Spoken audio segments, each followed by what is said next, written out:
I'm blind. Let me show you how I get dressed and choose my clothes. So my boyfriend's labelled all my jumpers for me, and I'll use my CNAI app, which will read the description to me. White sweater.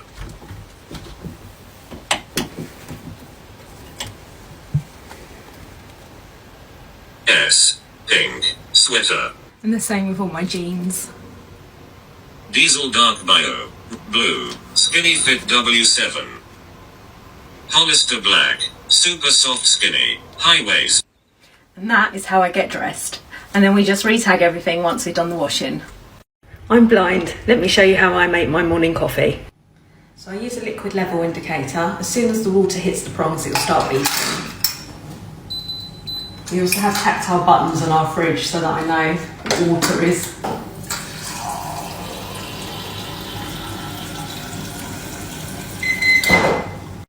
I use an app called CNAI, and this reads to me, so it'll help me know what coffee pod I'm selecting. Costa, coffee, espresso A. Costa. Pod machines are actually really super easy because there's not many components to them, so you could literally use it blind. I then pour the water in here.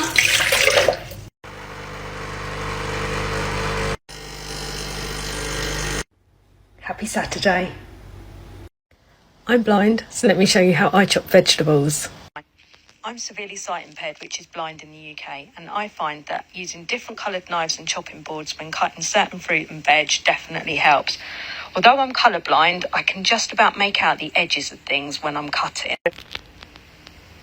It's pretty much a feel with your fingers and go for it technique and hope for the best that I go by. I just feel for the edge and dice along, hoping that I don't end up with a fingernail or even worse, a finger in your dinner. I'm blind, and this is how I navigate my home. Of course I don't use my white cane, but when I tell people that, they're quite shocked, and then they accuse you of not being blind enough, because how else would you navigate your home?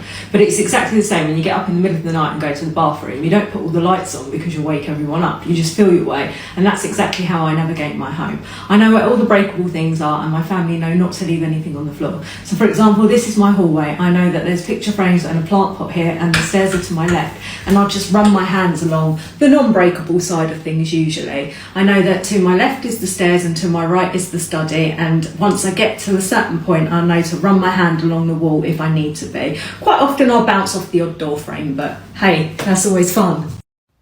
I'm blind, and this is how I lost my eyesight. In April 2009 I had a stroke. I spent the next few months trying to get better and then had another stroke in September 2009.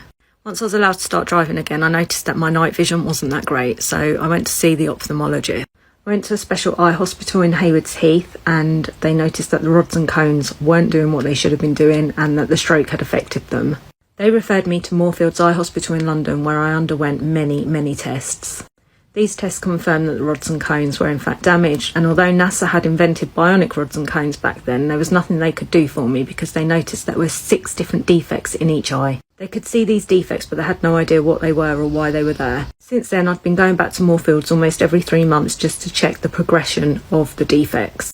Over this time, my core cells in my central vision have all died, and I have huge pigmentation in my peripheral vision. This means I only have limited, blurred, distorted peripheral vision.